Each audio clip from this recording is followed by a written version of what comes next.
And hello, Recovery fam. It is great to have each one of you back for another great episode and another great season of the Unashamed Recovery podcast with Josh and Drew. Unfortunately, for our season premiere, Drew is not here. He wasn't here for the season finale of season 3, and he's not here for the season premiere of season 4. But that's all right, because you got me. I'm here, and I am so excited to get things back going. It's been a long winter. It's March of 2023. Stretch, get out of hibernation, and we're coming back in full blast for another great year of Unashamed. It's still the same old host, so sorry if you were expecting somebody different.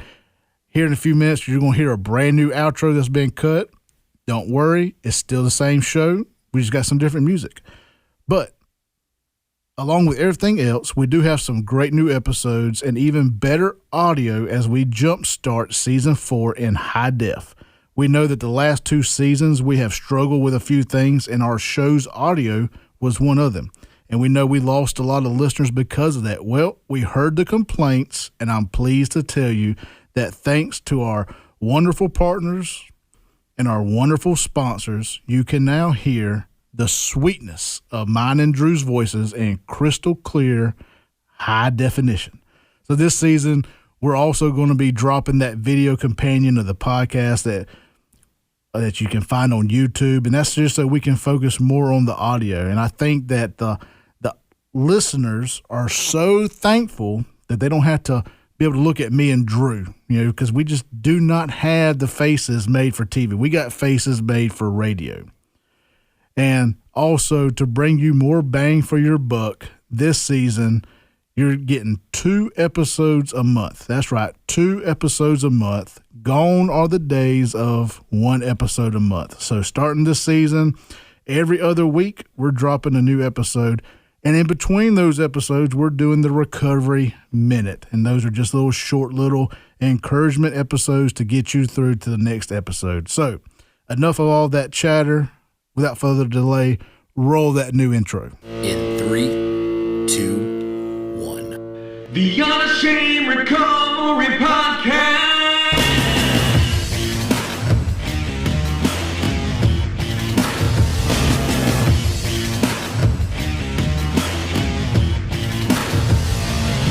The Unashamed Recovery Podcast with Josh and Drew starts now. Here at the Unashamed Recovery Podcast, we believe that there's healing in the story of our scars, and that it is okay to not be okay, and that it's also our sole mission to break the shame and the stigma of addiction and recovery by sharing real stories of real addiction from real people and real recovery and real sobriety. And today's episode, I'm so excited about today's episode. We're just going to go ahead and call this episode the C word, because if you're in any kind of recovery outside of AA and NA, you have heard about codependency. Codependency affects so many people. And so for today, season 4, the season premiere, episode 35, we're talking about codependency. And our guest for today, and I'm so excited to have our guest on. Our guest today is a licensed professional counselor and a registered play therapist, and the owner of Open Minds Counseling out of Philadelphia. Our guest today is Aislin Jayroe. Now, I said that right. You did. Thank you. Whew. Let me wipe the sweat off, because I am horrible with names. Aislin, welcome to the Unashamed Recovery Podcast. We got a big topic today. We do. We're going to jump into it, but before we jump into it, take just a minute and tell people what it is that Open Minds Counseling does out of Philadelphia. What is y'all's mission? What are y'all up to? I love just to provide a comfortable atmosphere where people can come in and they can spill their stuff and have their stuff heard and start to figure it out. And I mean, I don't think that there's anybody anywhere that can judge anybody else. And so I like to provide that kind of atmosphere for my clients coming in. They can just come in and hang out, and we can get stuff figured out. That's awesome. It's a safe environment. Yeah. It's a safe environment to come in and work on that tough stuff. That's right. So, hey, I'm a big supporter of counseling, therapy. I know so many Christians who think all you need is prayer and Jesus. Sometimes you need a little bit extra. It's Jesus and prayer works. That's right. But, if I had another tool to throw in there, why not take it? Well, and quite honestly, just to throw this in there, if you look at a lot of the psychological theories that are used in counseling, you can find basis of most of those in Scripture. See, and that's why the podcast, we are partnered with a lot of Christian counselors. One of our big partners is Rise Up Christian Counseling. And I love counselors, therapists who back up what they do with Scripture. I think it's so important, and I think it works. Me and Drew, we are active in Celebrate Recovery, and we're big Celebrate Recovery supporters. And so that aspect of it, to be able to put in Scripture and apply it, that's so huge. That's so right. That's awesome. I'm so thankful that you are doing this. I think we need more of these counselors and therapists in our area. There's not enough. No, I think the need far outweighs our current situation. So, well, anyway, without further delay, let's just dive right on in. The C word, codependency. So, what is codependency for you? If you could break it down and simplify it, maybe, just maybe, we got Mary Sue out there listening who is codependent, but she doesn't know she's codependent. Right. How would you define codependency for Mary Sue?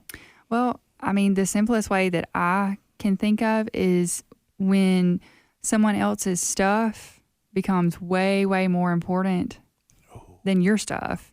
And you go to the ends of the earth to fix their stuff, even if they're not. Man, I don't even want to even tell you what I wrote down because that is so good. What'd you write down? I'm curious. So, and I don't want people to think that I just came with this on the spot. I actually wrote this down a couple years ago and had it for our CR, but I had codependency is how much sin will I tolerate, either mine or yours, in order to control the relationship. That's I wrote that. I jotted that down a couple years ago, and but man, I like yours a lot better. Well, and I mean, you have to think about where codependency actually comes from too. When you think about what it is, you have to think about where it comes from too. So that's a good point to bring up. Where does codependency come from? Codependency, in my mind, comes from a sense of needing to find where you belong, and it also can come from a sense of insecurity. And so when I think we look at those two areas of where we belong and the insecurities, I think we can also add in to that people-pleasing, control, and boundaries. I was at the Celebrate Recovery Summit in Dallas back in July, and I had the opportunity to talk with a lot of people there at Summit. And every time I was able to talk with somebody that was struggling with codependency, I asked them, hey, what area would you break? And that was the most that I got, was those three areas, was the people-pleasing, the control, and the boundaries. But, I think that the belonging and the insecurities falls into that. I think that the belonging and the people-pleasing kind of go hand in hand. What do you think? And the insecurities do too, because if I am secure in myself, then I don't care if you're pleased or not. I'm okay with doing what I need to do and making those choices for myself. But if I'm insecure, then I'm going to be constantly thinking, okay, does everybody like me? Does everybody think that I'm doing okay? Is anybody talking bad about me for making this choice? Or am I making everybody happy? So all of those things, they're all connected, and they all kind of flow into each other. Yeah, and I agree with that. And I want to pause right there, and I want to take a step back because for the person out there asking, Josh, what does codependency have to do with recovery? For me, it's hand in hand because, I've said a million times, I've got that Celebrate Recovery background. Celebrate Recovery is for life's hurts, habits, and hangups. Celebrate Recovery is applied to anything and everything. But for we have a lot of listeners who are AA only, or they're NA only, or Beyond Sober or Smart Recovery, or anyway. And a lot of those people don't realize that recovery is applicable to all areas. Like they're tunnel vision into their one area. So how does codependency go hand in hand with recovery? Like why would we need recovery for codependency? Well, I mean, if you live your life in codependent relationships, then you never fully actually live your life for yourself or for the Lord. I mean, you're never giving everything that you've got to the things that actually deserve it. You're giving everything that you've got to these relationships that are not healthy. And then those become idols. Yeah. And then that takes away. Exactly. Man, that's good stuff. And so with that, I want to dive more into that. Like you're talking about those relationships. So with that being said, how does those codependent relationships affect us? Like how does that affect us in a day-to-day situation? Like, well, I've seen kind of like the extreme, and then I see like what I feel like you're asking me is those like smaller day-to-day examples. Yeah, and so, because I've seen extreme examples too, and I think those are far few. I mean, sometimes. Yeah, sometimes. I don't think everybody who's codependent is living that far. I think they're doing these smaller things. Well, it's like I see quite a few young adults, like 18, 19 to 25, 26. I see a lot of people in that age group, and what I've seen happen a whole lot is, I can't do this because they don't like when I do this. I can't go to the football game because they don't like to go to the football game. I'm living my life out of the thoughts or the opinions of other people. Right. And so I'm limiting my life because of that. Right. But then I also think it could go back to, on the flip side of that, of, a husband or a wife being codependent in the marriage, trying to control the others, the smallest details, what the other does for lunch. Mm-hmm. And if my wife is listening, no, I'm not talking about you. We may have to erase that part of the episode. But anyway, those small little bits like that, it may not be anything huge. It may be something as simple as that. But I like what you did for, like a teenager in high school can be. Mm-hmm. Yeah, that's where an it example. Starts, yeah. Well, and I saw this great thing about how childhood hurt is most often the root of codependency. Absolutely. Yeah, so the wife of Johnny Baker, Jenny Baker, she said that when I heard her say that, I was like, man, that is so true. Like it all goes back into childhood hurt. Mm-hmm. And another thing from that we can look at is that the parents can't always help us develop our emotions. It's and so the very comedic trope that is associated with like psychology and counseling is, oh, tell me about your childhood. But really, like, that's kind of how it starts. You have to talk about the childhood because most of your junk comes from childhood. Like, you can't, that's your world for a good portion of your life growing up. That's what you know. That's who teaches you how to live. And so you are absolutely correct. There are a whole lot of parents out there, even really good parents, that have a hard time facilitating the growth of that emotional awareness and that emotional maturity. Yes. And most of the time it's because the parents didn't know better either. Exactly. That's Nobody taught them. The generational curse business comes in right there. Yeah. Man, and that's another episode for another time. Whole situation right there. But, and I saw this, and I want to share this right now. Here's some ways that we can protect kids from codependency. And now I don't know how much I agree with this, but it says, number one, tolerate talking back? I don't agree with that. No, I think that there is a way for you to, which I mean, I'm not perfect at this by any means necessary, but there's a way for you to engage in a conversation with your child. I talk to my clients, young and old, about assertive communication. There's a way for you to address something in a respectful tone that opens a conversation, and it's not, I'm right, you're wrong, be quiet on either side. It's, this is how I think about this, this is how I feel, how do you see it? Yeah. Yeah, I like that a lot. Yeah, that number one, yeah. When I saw it, I was like, yeah. But these other two, I kind of like, okay. Number two is encourage independence. I think that is a huge, like, that should be a stamp. Like, yes. Let's stamp that on today's to-do list. Yes. Encourage independence. I mean, I think that's a fundamental basis for protecting kids from going down that codependent road. Well, it builds confidence. And I am a registered play therapist, and that's one of the main goals that I have for my young kids that are in play therapy with me. They hand a toy to me and say, here, take the top off of this or fix this for me. And I say, why don't you try to do it first? Yeah. And I encourage them to exert that independence themselves and do it themselves so that they're not relying on somebody to fix everything for them. Yes. Oh, yeah.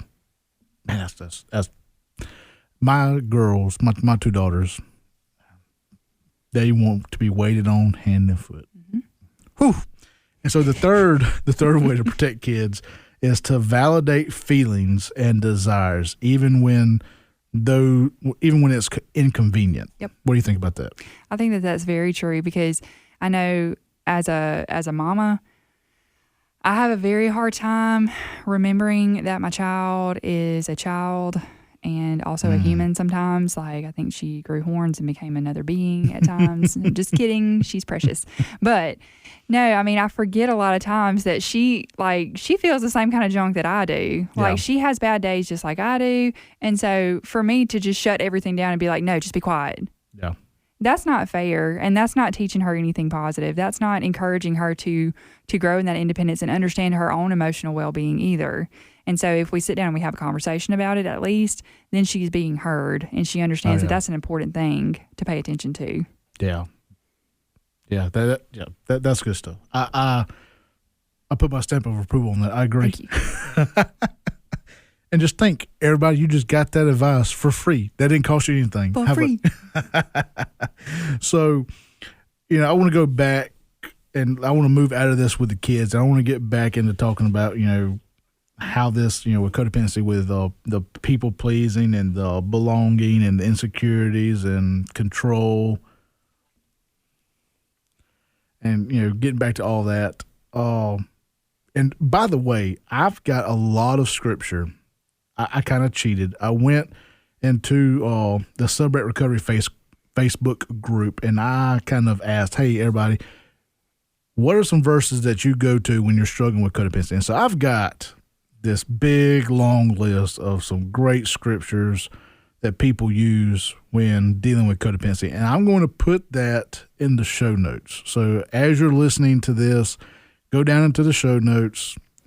There's going to be some scriptures, a big list of scriptures that you can reference and go to, and maybe that'll help you out, because I believe that the scripture is a great way to, handle this. Do you mind if I share what I usually talk about in session? Yes, go right ahead. So when we talk about codependency, I use the story of the Good Samaritan to talk about codependency and what the relationship is supposed to look like.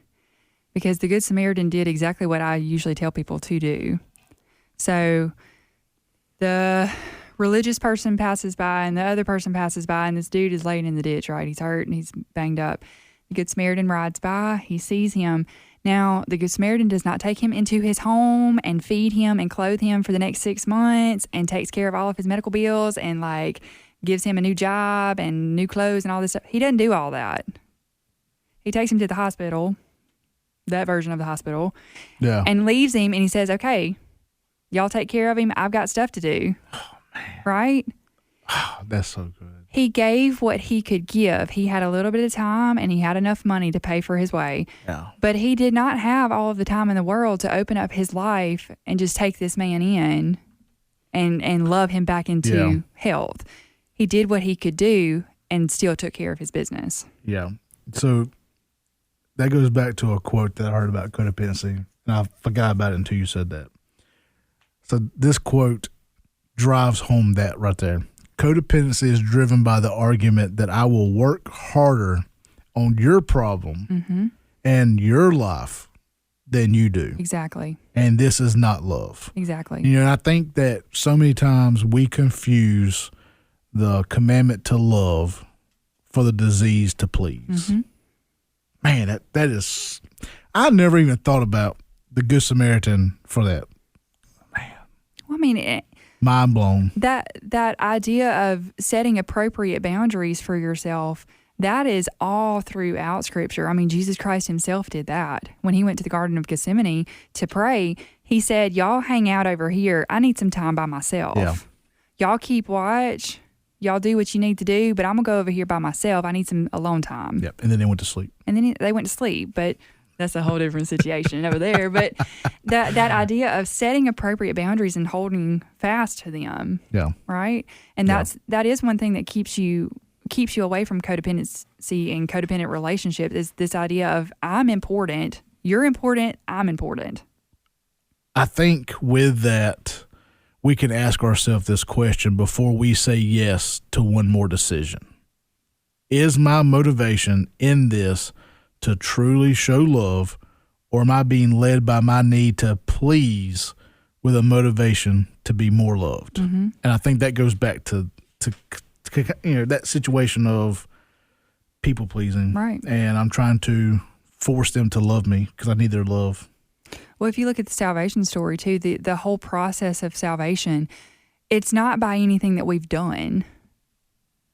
We don't gain favor from God by anything that we actually do. We gain favor through faith and through trusting that he is already taking care of things for us, that he is a loving Father. And it's not by our actions. We can't please God necessarily into loving us more. Well, and that's where the whole thing of works comes in. And it's not, it's by faith alone. Exactly. Through grace alone. Exactly. And through Jesus Christ alone. Not works. We can't earn it. And that's the beauty about grace. And we're going to take just a moment away from our regularly scheduled programming to get a word from this season's sponsor. Dee's Automotive is the sponsor for this episode that you're hearing right now. You're getting crystal clear audio, and that's all thanks to Dee's Automotive. Dee's Automotive is a proud sponsor of the Unashamed Recovery podcast. Dee's has been serving the Meridian and surrounding area for over 42 years. That's right, 42 years. And that is for your complete car care service and towing and car unlocks. That's Dee's Automotive, and they're at 5024 Poplar Springs Drive. 5024 Poplar Springs Drive. And you can also call them at 601-482-1800. 601-482-1800. And go see Miss Jeannie and the guys and tell them that Josh and Drew sent you. Now, back to the programming. So there's some things that the Bible does not specifically talk about. It talks about it, but it doesn't talk. It doesn't address the name. Does the Bible talk about codependency? But it's not called codependency, because I don't think codependency was a thing in first century time. So is there scripture that the Bible talks about? Well, I mean, the first thing that comes to my mind is the love chapter, and that may sound kind of crazy, but I mean, Paul is sitting there talking to the Corinthian church, and he says, though I make this grand show of, theatrics and dramatics, and though I sing more beautifully than ever has been sung before, it don't mean nothing if I don't have true love. And then it goes into what true love actually looks like. It's not proud. It's not boastful. It's not quick to anger. Yeah. It's long suffering. It's kind. It's patient. all of those things. And none of that lines up with codependency. Yeah. Because we want it to. Yeah. But we have, sometimes we get this twisted idea that, that it is love. Mm-hmm. There's a preacher that I heard talking about how love is not this butterfly feeling that we associate with the movies. True love is an action. For God so loved the world that he gave his son. And it's an action, is what I do. Mm-hmm. And yeah. So I agree. I think that we can look at that chapter, and I think we get a really good example of that. So, and I think that ties into my next question. How can codependency be overcome? Can we use the love chapter to effectively overcome codependency, or is it not that simple? So I tell my clients every time we start talking about any type of insecurity or any type of lack of confidence or any type of codependent relationship, I tell them there are 3 components to making sure that you are as healthy of an individual as you possibly can be. That is taking care of yourself, setting appropriate boundaries, and building your self-confidence. Okay. So If you take those 3, you cannot build one without building the others. You cannot focus on one without focusing on the others. They work in tandem. Yeah, because if you don't work on one, but you continue to build the other 2, it's going to be like a 3-legged stool, and it's just going to fall out from under you. Exactly. And I want to be clear about that, because I'm not a huge proponent of, look at me, I'm the best thing ever. Like, my self-confidence means that I am everything. I am wonderful. I am the best ever. Self-confidence just means that I'm just as good as everybody else. I'm just as important as everybody else. And if you're thinking that way, then you're not going to spend all of your time trying to please somebody else and trying to make their life easier. You're going to say, hey, mine's pretty important too. Like, what am I doing for me? Yeah. And so let's talk about that. What does a healthy and some realistic boundaries look like for somebody who's codependent? Well, I mean, saying no when you want to say no. And I just want to take a moment, and you have to mean no. Like, yeah, it has to be a stand fast kind of thing. Yeah. You don't say no and then, oh well, I guess if you really want me to.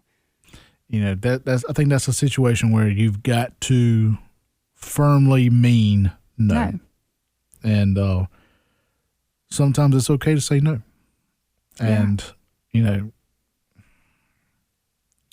so that's scary though, because when you say no, then you're risking not belonging. You're risking somebody not being happy with you.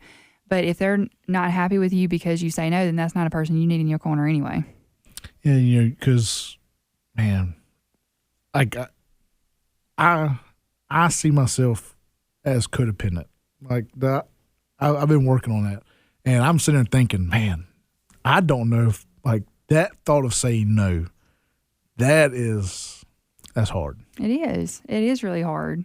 Because there's like, my whole thing is not the people pleasing or the belonging. Mine it's got to be it's the issue of control. It's got to be my way. And to say no is me taking my hand off of it. Right. You're delegating it to someone else. And that is so terrifying. Like I don't even want to think about it. Like, so, and through all this, talking about the boundaries, I want to point out that boundaries are not meant to push another person away. No. Those boundaries, they are there to help hold you together. So I'm going to share this too, and like just FYI, I'm working on getting this trademarked because like I came up with this and I'm really proud of it. Okay, so I ask my clients quite often, are you the Mona Lisa or are you a postcard? Okay, so the Mona Lisa is a like super swanky piece of artwork and it's worth billions of dollars and all this good stuff. And so not everybody is going to be able to go to France or wherever to see this beautiful piece of artwork. So right there is a boundary, right? Getting into the museum, like if you were to go in, there would be a rope barrier there keeping you away from the painting, you're not going to walk up and touch this thing because it's valuable, it's important. And so there are so many layers of protection in place for this thing of value. Whereas a postcard, on the other hand, is not worth anything. Except for that, 25 cent 25 stamp? cents. Yeah, I mean, like you walk into a store and you rip one in half, what are they going to do? Ooh, give me a quarter. And so there's no reason for boundaries to be there because it's not valuable. And so if you are a Mona Lisa, you're going to have boundaries in place because you are valuable. You see yourself that way and you want to protect yourself. You want to protect what's in there. Keeps the good stuff in and the bad stuff out. And I think here's a good spot to point out that if you are in any type of ministry and any type of leadership in said ministry, you've got to have these boundaries because the codependency that you can have inside leading your ministry will make your ministry suffer. And so if you don't have these boundaries set, and I know this is going to sound so horrible, and I know this is going to get taken way out of context, but not everybody should have access to you. Exactly. And for me, that's so hard because, I'm in the business of recovery. I'm a recovery ministry leader. And when a broken person comes in, I want to help. Mm-hmm. But also, not everybody who comes in is looking for actual help. This is true. And so, yes. I mean, quite honestly, you asked how to protect yourself against codependent or how to recover from codependent relationships. I think with that conversation, I would say praying for a spirit of discernment is a really, really important thing to do. Yes, I agree. And I think that's possibly where a person could start. Mm-hmm. That could be a good step, a starting place, a good foundation. I agree. That's good stuff. And so, also on those same lines of talking with the boundaries and all that, I think it's important for people to understand that when you react to something that somebody says or something that they do, you may have a problem with boundaries. And when you respond, you remain in control with options and choices. And I think I may have said that wrong. I may have written that because that don't sound right. Reactions and responses are two very different things. There's about 90 seconds that takes place that distinguishes a reaction from a response. Yeah, I think I wrote that wrong. It's okay. So we should be trying to respond and not react. I think that's our takeaway. And I got a big question mark right down here. How does codependency cycle end? How does that cycle end? I think that may be it. Respond and not react.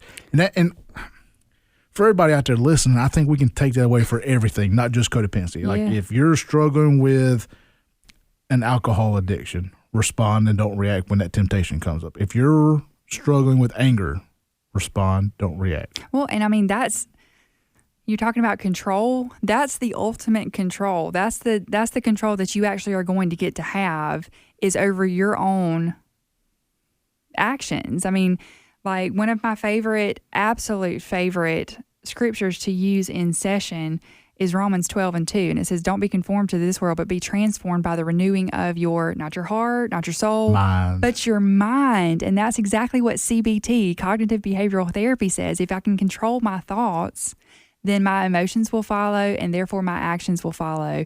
And I will be in a completely different behavioral cycle if I can get my thoughts under control.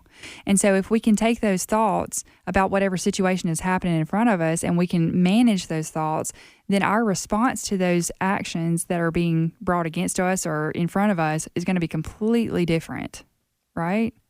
So much different. Man. And so, I mean, that gives you that control. That gives you that sense of, hey, I am in control of me. One of the things that makes me so dang mad when I watch TV or read books about therapy is the whole question, how does that make you feel? How did she make you feel? She didn't make me feel no kind of way. I chose how I feel about that, right? Yeah. Right? Yeah. And so we are in control of that. We have to be very cognizant of the amount of control that we do have over ourselves. And a great tool and resource for that is a serenity prayer, Yes. where, that you're kind of releasing what little control that you have, and you're giving that to God. I heard from Craig Rochelle, God can do more with your surrender than you can do with your control. Yeah. Because So- your control ain't worth nothing. Yes. It's fake control. So as we're close this episode out, and I wanted to go so much more into this episode. Like, I had such big plans for this episode. I don't feel like we got there, but I feel like this is a good starting point for people with codependency. We started to go into something earlier, and we did not go there. And I want to go ahead and make full circle with that. Signs that you might be codependent. We talked about with the kids, but here's some signs. I know I'm a bad person. I made you wait to the end of the episode to be able to tell you if you're codependent. But here's 4 signs that you may be codependent. And that is, you put the needs of others before your own. Yes. There are times when we make sacrifices for people and arrive for them in a time of need. But if caring for others, if that becomes a primary way of engaging in the relationship, then we're soon going to kind of neglect our own self in that process. And that is codependent. Yes. The second sign that you may be codependent, you have difficulty saying no. Yeah. Codependency tells us that we are obligated to say yes to others and that no isn't an option. And the truth is, we get to choose. That's just what we were just talking about. We had that choice. The truth is, we have that choice. Always. And before we say yes, we can ask ourselves, is it healthy? Will I regret it? Is it realistic? Will saying yes enable bad behavior? And those are important questions to ask.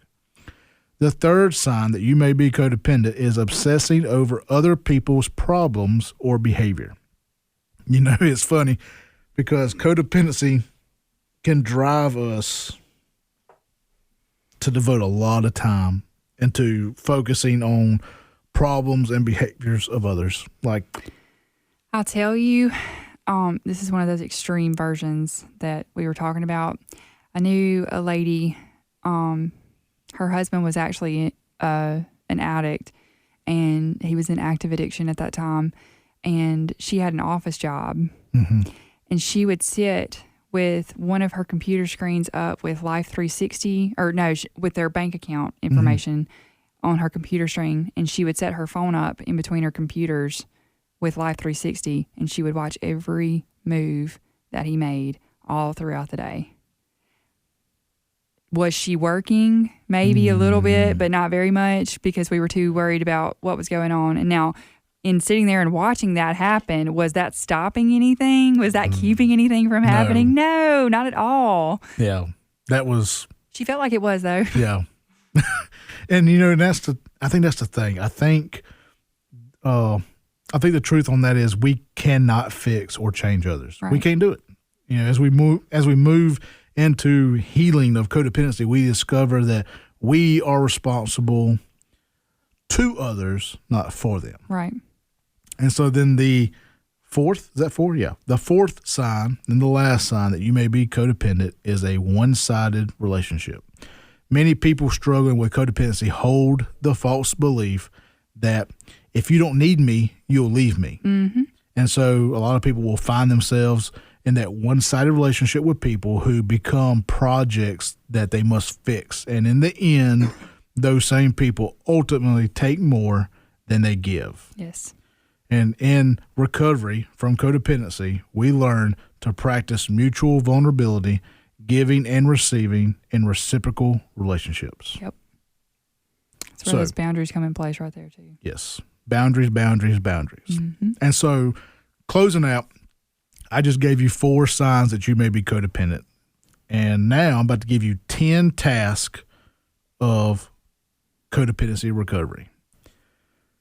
Start putting your own needs first. That's first and foremost. Your needs come first. 2, you say what you mean without being mean. Say it and do it.